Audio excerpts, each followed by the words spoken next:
मैं एक बार मरूंगा, बार बार नहीं मरूंगा, और किसी सुख के लिए राजनीति नहीं कर रहा हूं। मैं, मेरी बात को अच्छी तरह से याद रखना। मैं जब तक जीऊंगा बहुजन समाज के हक अधिकारों की राजनीति करूंगा, इस बात को आप याद रखना। डरते बढ़ते तो भैया हम किसी से नहीं है। हम इस सरकार से नहीं डरते। आप लोग तो ना सत्ता में ना विपक्ष में, आप समझो, आपसे तो क्या डरेंगे। हम संविधान के विरोध में जाने से डरते हैं। मैं बाबा साहब की कोटेशन पढ़ूंगा। जब पूना पैक्ट हो रहा था, बाबा साहब ने कहा था, उनको समझाया गया, मनाया गया, डराया, तो बाबा साहब ने कहा आप मुझे चौक पे ले जाके खंबे से बांध के फांसी दे दो, मगर मैं अछूतों के अधिकार के साथ समझौता नहीं करूंगा। मेरी बात को आप याद रखना।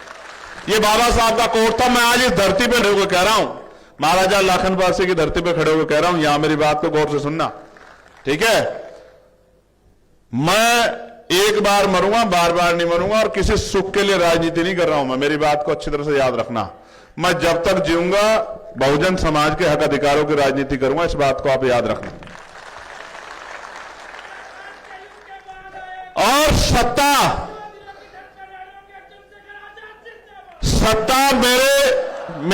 मेरे जेब में नहीं है। अगर सत्ता मेरे जेब में होती या मुझे व्यक्तिगत कहीं से सत्ता लानी पड़ती, तो अगर मुझे हजारों लोगों के ऊपर से भी गुजरना पड़ता, तो मैं सत्ता लाके आपके पैरों में रख देता। ये लोकतंत्र है। अगर राजतंत्र होता और तलवार के दम पे सत्ता आती, तो मैं उस लड़ाई को भी लड़ता आपके लिए। मेरी बात को गौर से सुनना आप। लेकिन क्योंकि ये लोकतंत्र है और कलम से और वोट से शक्ति मिलेगी, इसलिए ये लड़ाई में जब तक आप अपना किरदार अदा नहीं करोगे, अपना रोल अदा नहीं करोगे, अपनी जिम्मेदारी नहीं उठाओगे, तब तक इस लड़ाई को हम लोग नहीं जीत सकते। और जिस दिन आपने अपनी जिम्मेदारी उठा ली, मैं गारंटी देता हूं आपको कि आजाद समाज पार्टी भीम आर्मी जैसा कार्यकर्ता किसी पार्टी पे नहीं है। आज के समय में देश की किसी पार्टी के पास इतना मजबूत और ताकतवर कार्यकर्ता, संघर्षशील कार्यकर्ता नहीं। बस वो अपनी जिम्मेदारी समझ ले। जैसे वो मेरी एक आवाज पे पता नहीं कहां से आता है, उड़ता रहता है, इधर भी दौड़ता है, उधर भी दौड़ता है, और एडमिनिस्ट्रेशन कहता कहां से आगे। अगर वो बस मेरे कहे से जो बात मैं कहता वो भी करना शुरू कर दे, तो सारी बात ठीक हो जाएगी। तो प्यारे साथियों, अब आते हैं पिछड़े वर्ग सम्मेलन पे। तो भाई, मैं जब पढ़ रहा था, इस पूरे उसको समझ रहा था, तो मैंने वर्ण व्यवस्था पढ़ी, फिर जाति व्यवस्था पढ़ी। आप लोगों को भी पढ़नी चाहिए। कुछ मैं उस तरह के सोर्स लाया हूं आपको बताने के लिए कि आपकी समझ में आए। और बहुत सारी जो इस समय जो राजनीति चल रही है उस पर भी मैं अपनी बात रखूंगा। लेकिन पहले महत्वपूर्ण बात, जिससे आपको और जिस वजह से मैंने आपसे आग्रह किया आने का, और जिसको सुनना है, आपको समझना है, क्योंकि आज समझने की जरूरत है। पहली बात यह है कि 1928 में बंबई प्रांत के गवर्नर महोदय मिस्टर OBH स्टार्ट, जो ICS थे, नाम के एक अधिकारी की अध्यक्षता में पिछड़ी जातियों के लिए कमेटी नियुक्त हुई। इस कमेटी में डॉक्टर बाबा साहब अंबेडकर ने ही शूद्र वर्ग की जुड़ी जातियों को other backward class, other backward caste के नाम से संबोधित किया। एक बात। दूसरी बात, मैं तो इस बात को नहीं मानता, क्योंकि मैं मानता हूं कि जातियां हमारे महापुरुषों ने नहीं बनाई है। जातियां इंसानों को बांटने के लिए बनाई गई है। वैचारिक रूप से धर्म और तमाम तरह की चीजें वो, क्योंकि जीवन जीने की पत्तियां हो सकती हैं, लेकिन जातियां नहीं हो सकती। जातियां जानवरों में तो हो सकती हैं, प्रजातियां भी जानवरों में हो सकती है, लेकिन इंसानों में नहीं हो सकती, क्योंकि एक ही प्रक्रिया से बच्चा पैदा होता है और उसको बचपन में जब वो छोटा होता है, या यहां जितने लोग बैठे हैं, मैं गारंटी से कह सकता हूं, आप अगर आपको नाम ना बताया जाए, पीछे का सरनेम ना बताया जाए, तो आप नहीं बता सकते, आप कितने भी विद्वान क्यों ना हो, कि किस जाति का है। अगर उसके नाम के पीछे पाल ना लगाओ, प्रजापति ना लगाओ, कश्यप ना लगाओ, मौर्य ना लगाओ, शाक्य ना लगाओ, बिंद ना लगाओ, राजभर ना लगाओ, केवट ना लगाओ, जाट ना लगाओ, गुजर ना लगाओ, यादव ना लगाओ, लोधी ना लगाओ, अगर ये सब चीजें नहीं लगी, जाटा ना लगाओ, सोनकर ना लगाओ, धानुक ना लगाओ, पटेल ना लगाओ, अगर ये सब चीजें राजपूत ना लगाओ, गोत्र के रूप में शर्मा, चौबे, छब्बे, दूबे, ये ना लगाओ तो आप नहीं बता सकते, श्रीवास्तव ना लगाओ कि ये आदमी किस जाति का है, क्योंकि कोई इस जाति को नापने का कोई पैमाना पैरामीटर इस देश में नहीं। जब हम बताते हैं कि मैं संजीव पाल हूं, मैं सुनील चौधरी हूं, मैं ये हूं, मैं वो हूं, मैं एक्स हूं, मैं वाई हूं, मैं जेड हूं, तब हमें पता लगता है कि ये आदमी कौन। तो हमारे महापुरुषों ने जातियां नहीं बनाई, इसलिए मैं बहुत जिम्मेदारी से कह सकता हूं कि कोई ऊंचा नीचा नहीं है।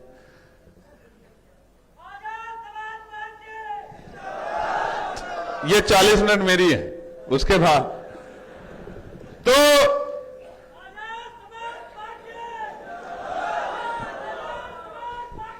जिंदाबाद। होता क्या है, मैं बड़ा प्रैक्टिकल आदमी, जैसे मैं किसी बात को आपको समझा रहा हूं, अचानक से कोई और बोलेगा, आपका ध्यान दूर चला जाएगा, तो मेरी बात का जो प्रभाव या आप तक जो पहुंचनी है वो नहीं पहुंच पाएगी। आपने इसका जनरल वो समझो, स्कूल आपने देखा है ना, जब टीचर पढ़ाता है, दो बच्चे अगर आपस में बात करते हैं, इधर उधर देखते हो या फोन यूज करते हो, तो टीचर अगर उनसे पूछ ले कि भाई बताओ मैंने क्या पढ़ा, तो वो फिर उनका ध्यान ही नहीं होता है। इसलिए मैं आपसे कह रहा हूं कि मैं आपके मनोभाव को समझता हूं, आपके प्यार को समझता हूं, लेकिन अभी आप मेरे ऊपर ये कृपा करें कि मुझे सुने। यही आपका सबसे बड़ा प्रेम है आज के समय में। मैं वॉलंटियर बहनों का अपनी बहुत धन्यवाद दूंगा, ये बड़ा काम कर दिया है हमारी टीम ने, बहनों को वॉलंटियर बना दिया, ये बड़ा काम है, मैं इसके लिए आभारी। वॉलंटियर भाइयों का भी, बहनों का ज्यादा। तो प्यारे साथियों, तो लेकिन ये जो फ्रैक्शन बनाए गए हैं, व्यवस्था में जो बनाए गए हैं, संविधान से पहले जो व्यवस्था थी, जिसको हम लोग मनुवादी व्यवस्था कहते हैं, उसका प्रभाव तो अभी भी दिखता है। लेकिन उस व्यवस्था में ब्राह्मण, क्षत्रिय, वैश्य वर्ण बनाए गए, शूद्र बनाया गया, और शूद्र को कुछ आइडेंटिफाई किया गया है, बताया गया है उस समय की उसमें कि ब्राह्मण, क्षत्रिय और वैश्य जैसे उच्च वर्ण की जाति आती थी, वैसे ही बैकवर्ड क्लास में सबसे पिछड़ी अछूत बनाए गए जातियों और आदिवासी समुदाय को समाविष्ट किया गया, और ऐसे ही अदर बैकवर्ड क्लास में शूद्र वर्ण की जातियों को रखा गया। प्यारे साथियों, मैं शूद्रों के बारे में कुछ आपको बताना चाहता हूं। नौजवानों को जरूर सीखना चाहिए, क्योंकि भूत चढ़ा हुआ है, धर्म का भूत बहुत बड़े पैमाने पर हमारे लोगों को चढ़ा हुआ है, कि जो पुराना संविधान था उन्होंने शूद्रों पे कुछ बैन लगाए। क्या? शूद्र का स्थान वर्ण व्यवस्था में अंतिम रखा गया।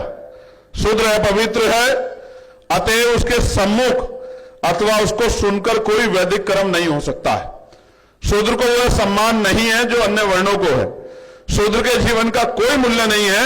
शूद्र का व्रत ब्राह्मण बिना धन दिए कर सकता है, यदि कुछ देना पड़े तो वह नगण्य है। शूद्र को पढ़ाना नहीं चाहिए, उसको पढ़ाना पाप है तथा अपराध है। शूद्र ब्राह्मणों से वाद विवाद नहीं कर सकता है। धन कमाने की शक्ति रखते हुए भी शूद्र को धन अर्जन करने का अधिकार नहीं। शूद्र कोई जायदाद संपत्ति नहीं रख सकता, और ब्राह्मण जब चाहे उस शूद्र की सब संपत्ति जब्त कर सकता है। शूद्र को कोई राजपद प्राप्त नहीं हो सकता। शूद्र का कर्तव्य ऊंची जातियों की सेवा करना मात्र है, इसलिए वह पैदा हुआ है, इसी में उसकी मुक्ति है। शूद्र के साथ किसी उच्च वर्ण स्त्री की शादी नहीं हो सकती। शूद्र की हत्या करने का कोई पाप नहीं है। शूद्र जन्म से दास है, सर्वदा दास ही बना रहेगा। और इस शूद्र में कौन आता है? जिनकी कुर्सियां बाद में धुलती है, वो भी फिर कहते हैं कि भाई हम भी शूद्र हैं, जब उनकी कुर्सियां धो दी जाती। आप ये समझो, आज का बैकवर्ड क्लास, कर्षक जातियां, अति पिछड़ी जातियां, और जैसे रामेश्वर पवन जी कह रहे थे कि सारा शेड्यूल क्लास, शेड्यूल ट्राइब सब इसी बैकवर्ड क्लास में, शूद्र में आता है आज के परिप्रेक्ष्य में। और इनके लिए संविधान में इतनी पाबंदियां थी, और मैं सोचता हूं कि क्या कारण रहा होगा कि इन्होंने इस गुलामी से मुक्ति नहीं ली, इनको ये गुलामी महसूस नहीं हुई। इसका एकमात्र कारण मुझे नजर आता है अशिक्षा, कि सबसे बड़ा अपराध यह हुआ कि उन्होंने पढ़ने का अधिकार हमारे लोगों से छीन लिया। जब पढ़ेंगे नहीं तो पता ही नहीं लगेगा कि सही क्या है और गलत क्या है। जब मैं जानता ही नहीं कि ये कानून मेरे लिए है या नहीं है, या मेरा हित इसमें है या नहीं है, तो मुझे समझ आता है शिक्षा इसके बीच में सबसे बड़ा कारक रहा है।